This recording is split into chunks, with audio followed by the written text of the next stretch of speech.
السلام عليكم. اليوم إن شاء الله حلقتنا حلقة جديدة، وإن شاء الله حنتكلم فيه عن أفضل وقت للبدء في زراعة شتلات الفلفل. فطبعا قبل بداية حلقتنا أتمنى تعملوا اشتراك القناة ولايك إذا عجبكم الفيديو، وتشاهدوا معنا الحلقة للنهاية.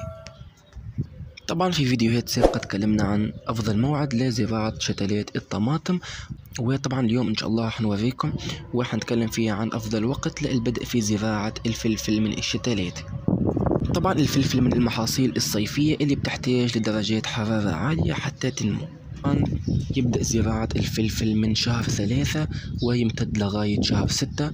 ممكن يتم زراعة الفلفل، ولكن ما تتسرعش وتقوم بزراعته خلال هذه الأيام.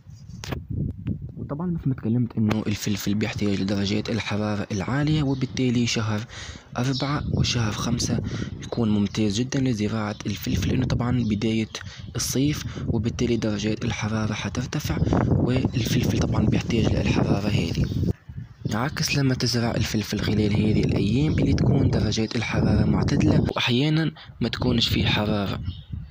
فطبعا لازم نتجنب الأيام هذه. وطبعا أفضل وقت للبدء في زراعة الفلفل هي منتصف شهر 4 وبداية شهر 5.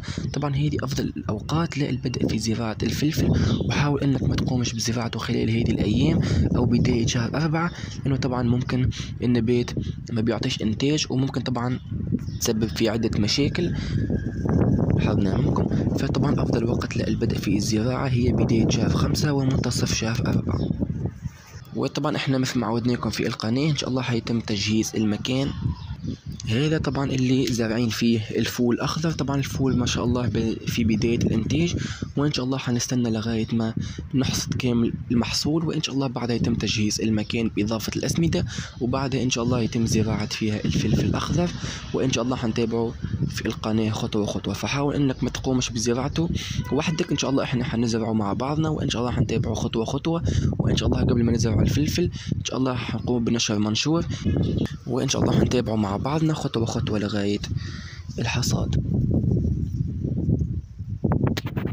وطبعا في نهاية الحلقة أتمنى تكون عجبتكم وعرفتوا الموعد المناسب للبدء في زراعة الفلفل. أتمنى الحلقة تكون عجبتكم. لو عندكم أي سؤال أتمنى تكتبوه أسفل التعليقات، وإن شاء الله نلتقانا في الحلقات المقبلة.